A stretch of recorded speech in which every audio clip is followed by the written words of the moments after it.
Suasana heboh terjadi di areal perkebunan kelapa sawit di Desa Rawa Indah, Kecamatan Ilir Talo, Kecamatan Selumba, Minggu dini hari. Seorang warga desa setempat mengalami luka tembak senapan angin jenis gejluk dan mengalami luka robek di pelipis mata kiri akibat terkena pukulan bambu dan harus mendapatkan perawatan medis.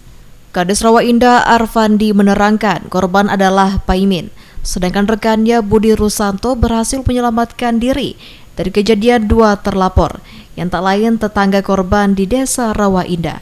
Kedua korban merupakan penjaga kelapa sawit milik Bisri, warga Desa Rawa Indah, Kecamatan Ilir Talo.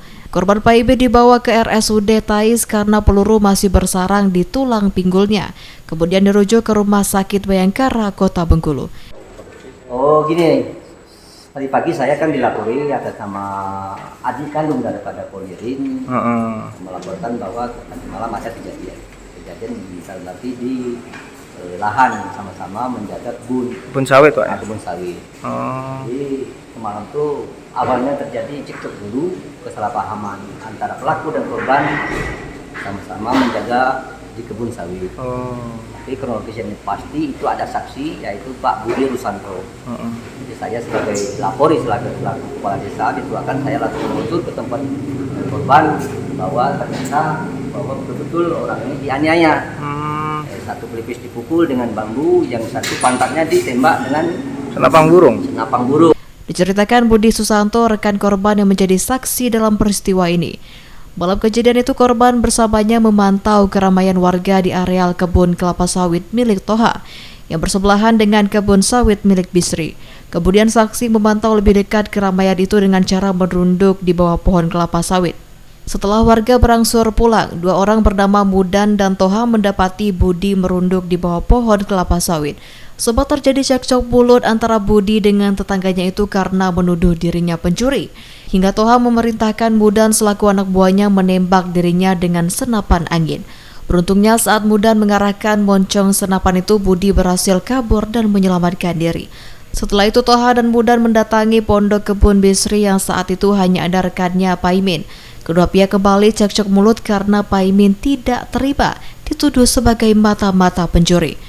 Diduga karena sudah kalap, Toha pun menghempaskan batang bambu dan mengenai pelipis kiri Paimin. Dengan tenaga yang tersisa, Paimin pun berusaha menjauh sambil berlari sempoyongan.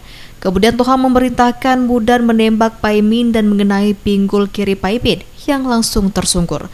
Usai menembak Paimin, kedua terlapor itu kembali ke desa dan mengumumkan ke warga bahwa pencuri TBS kelapa sawit yang meresahkan selama ini telah ditembaknya. Dia langsung ngejar ke pondok. Ketemulah Pak Paimin, posisi di pondoknya Pak Bisri. Di situ dia langsung ngancurkan gelas. Terus yang namanya Mudan itu nembak bokongnya Pak Paimin. Kurang puas begitu, Pak Paimin dihantam batok kepalanya sini sama bambu.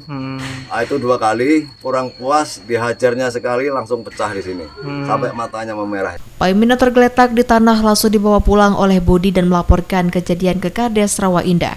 Pasca kejadian ini, pihak keluarga Paimin pun berinisiatif melaporkan ke Polres Selumba. Sedangkan dua terduga pelaku penganiayaan itu melapor ke Polsek Talo atas laporan dugaan pencurian. Haryadiono, RBTV melaporkan.